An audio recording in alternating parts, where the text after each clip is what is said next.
थिएँ गाइज। अनि चाहिँ म हस्पिटल आएको होइन सन्डेलाई साथी लिएर।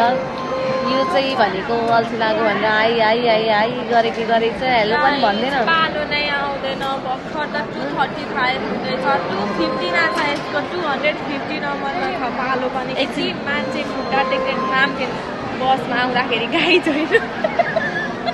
उभिएर आएको कि आम्मामा यहाँनिर त मेरो खुट्टाको अम्ला त होइन उफ अझै दुखेर त ठोकेर यसले के भन्छ मैले कसरी गरी खान्छ के होइन एउटा बसमा उभिनु होइन यो भनेको क्या एउटा छैन अनि भने कि यसले मलाई गाई तर अनि बसले यता गाई यो मेरो गल्ती हो मेरो गल्ती होइन एकछिन उभिन त सकिन्छ नि त होइन होल्ड गर्नु